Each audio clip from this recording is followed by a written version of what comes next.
mootummaa guddicha uummata Itoophiyaa bal'aati. Isa hojii qofaan beekamu isa baankii fi taankii qalamaan kuffisee isa jaarraa tokkoof walakkaa booda aangoo warra kaabaa harkaa fuudhee Oromoo harkatti deebise isa waan dalagu akkamittii fi yoom akka dalagu beeku abdii Oromoo fi Oromiyaa xiinxalaa guddicha gaanfa Afrikaa Jawaar Mohammad nama qabsoo uummata Oromoo keessatti gumaata ol aanaa qabudha. Ayam Oromoo First jechuudhaan warra kaabaa dallansiisee Oromoo gammachiise Jawaar Mohammad nama waan jedhe hojiitti kun beekamudha. Dallan siyaasaa guddichi gaanfa Afrikaa kuni hoogganaa uummata Oromoo qofa osoo hin taane sabaa fi sablammoonni Itoophiyaa hundi akka hoogganaa Itoophiyaatti kan of duratti laalanidha. Nama dhugaa dubbatuudhaan beekamu nama yoo dubbatuu fi yoo callisellee diinni isa sodaatu Jawaar Mohammad qabsoo uummata Oromootiif gumaacha inni godhe galmee seenaa irratti namni isaan dorgomu tokko akka hin jirre firaa fi alagaan illee ragaa isaaf bahanii. Jawaar Mohammad rakkoo qabsoo Oromootti gufuu taatee fi wanni qabsoo uummata Oromoo qancarse akka isaan tokkummaadhaan hin falmanne godhaa jiru maali jedhee erga yaadaa tureen booda rakkoon qabsoo uummata Oromoo miidiyaa dhabuu akka taate hubate. Bara 2014 akka lakkoofsa faranjootaatti uummata Oromoo diiyaaspooraa walitti qabuudhaan ijaaree miidiyaa OMN ijaa fi gurra uummata kan ta'e gadi dhaabe. Yeroo kanatti mootummaa wayyaanee birrii walitti qabuudhaan OMN akka saatalaayitii irraa bu'u godhaa ture. Wayitii inni asiin buusu inni asiin deebi'ee dhufaa ture. Boodarra mootummaa wayyaanee birriidhaan OMN cufsiisuu dadhabnaan biyya keessatti mana namaa irra deeme diishii uummataa caccabsuu jalqabe. Garuu saniin illee ittiin milkooyne.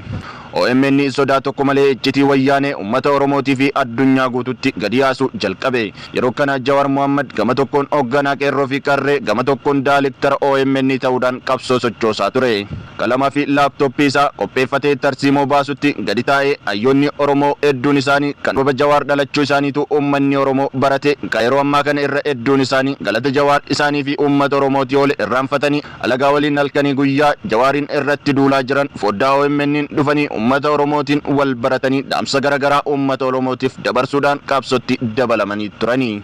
Qeerroo fi qarreen uummanni Oromoo martinuu yeroo sanitti ajajaa hooggana isaanii Jawaar Mohammad fudhachuudhaan qabsoo finiisutti seenanii. Yeroo kana tarsiimoon qabsoo kan Jawaar Mohammad fayyadamaa turee fi jechoonni isaa qabsoo karaa nagaa malee isiniif rasaasa takka nan barbaachisu jechuudhaan wayyaanetti dhaadataa ture. Karaa cufsiisuun lagannaa gabaa godhuudhaan labsii inni labsu hundi isaatu hojiirra ooluudhaan dinagdee wayyaanee jalatti laamshessuu jalqabe. Yeroo kana mootummaan wayyaanee tarkaanfii kaneessa qeerroo fi qarree irratti fudhate ajjechaa fi reebichi hidhaa fi dararaan Oromiyaa keessatti hammaataa dhufullee garuu dhaloota hooggana cimaa qabuu fi dhaloota bilisummaa dheebote kana qabsoo irraa of duuba deebisuu hin dandeenye. Yeroo kanatti Jawaar Mohammad mootummaa wayyaanee humnaa fi diinagdeen isii jalatti laafee arginaan dhaabbilee Oromoo hundaaf yaamicha godhe. Dhaabbileen Oromoo yeroo sanitti jiran gariin of tuuluudhaan yoo ta'an gariin ammootu caasaa fi siyaasa biyya bulchuun danda'an harkaa hin qaban ture.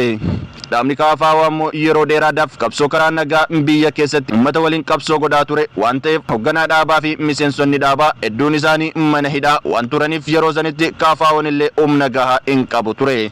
Jawaar Mohammad qabsoo qeerroo fi qarreen meeqaa irratti wareegaman kana ergaas gahe mootummaa diimokiraasii booda uummanni Oromoo filachuu danda'a jedhee waan amaneef qabsoo qeerroo fi qarree akka obbo Diyoo keessallee seentu godhe. Yeroo kanatti pirezidaantiin mootummaa naannoo Oromiyaa gara qeerroo fi qarree goruudhaan waraanni agaazii akka Oromiyaa keessatti tarkaanfii saalash godhuu fi humni koree bittinneessaa yeroo sanii akka inni qeerroo fi qarree irratti hin dhukaafne ajaja dabarsee gadi bahuudhaan gooftaan kenna uummata kenna jedhee dubbate. Yeroo kana mootummaa wayyaanee namni Jawaar Mohammad jedhamu kun seexaana jechuu eegalanii. Jawaar Mohammad nama waan dubbate hojiitti hiikuu fi waan hin godha jedhu kallattiidhaan nama uummanni jalaa dhaga'u akka ta'e mootummaa wayyaanee waan hubateef mala malachuudhaan biyya saamee baduuf mala baafate. Yeroo kanatti illee Jawaar Mohammad tooftaa fi mala jarri baafatan waan hubateef akka jarri tun yoo biyya gadi dhiiftellee biyyi uummata Itoophiyaa hunda irratti injiine jechuudhaan mallaqa jarri baafate harkatti qabee siistama baankii guutuu jijjiiruudhaan ganama yeroo hojjettoonni baankii hojiitti kaan kompiitarri marti Jawaar Mohammad jechuu jalqabe. Addunyaa ajab jechisiisee uummata Oromoo gammachiisee mootummoota wayyaanee fi diinota uummata Oromoo marayyuu gochiinni hojjete kun gaddisiisee waan qabdee gadi dhiiftu wallaalchise. Egaa dhaggeeffattoota hordoftoota keenya warroonni dhaggeeffatan hundi kan keessanuu laayik sheer gochuudhaan Jawaar Mohammad ammoo eenyu akka ta'ee fi eenyume isinitti fakkaata. yoo naftanyaa fuulletti falmu leenjisoo diigaa elemoo qilxuu fi qeerroo nageessoo fakkaata. Yoo diina keessa taa'ee dhugaa Oromootiif hanga wareegamatti qabsaa'u jeneraal Taaddasaa Birruu fi Maammoo Muzammir fakkaata. Yoo diinaaf harka kennuu didu Waaqoo Guutuu fi Jaarraa Abbaa Gadaa fakkaata. Yoo wareegamaaf of qopheessu Baaroo Tumsaa fi Nadhii Gammadaa fakkaata.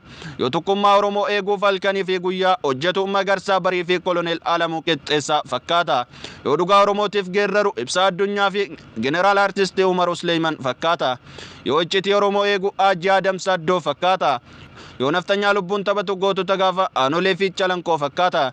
Yoo maqaa isaa diinni sodaatu qeerroo fi qarree Oromoo fakkaata. Yoo bilisummaa uummata Oromootiif qabsaa'u gootota Oromoo hunda isiitu fakkaata. Yoo gara laafummaa fi dhugaa irratti du'u uummata Oromoo saba keessaa ba'e bal'aasan fakkaata. Egaa dhaggeeffattoota hordoftoota keenya warri dhaggeeffatan hundi keessanuu laayik sheer gochuudhaan wal biraan ga'a. Torban sagantaa biraatiin hanga waliin deebinutti warroonni mana keenyaaf haaraa taatan mana keenya fooloo godhaatiin darbaa isiniin jenna.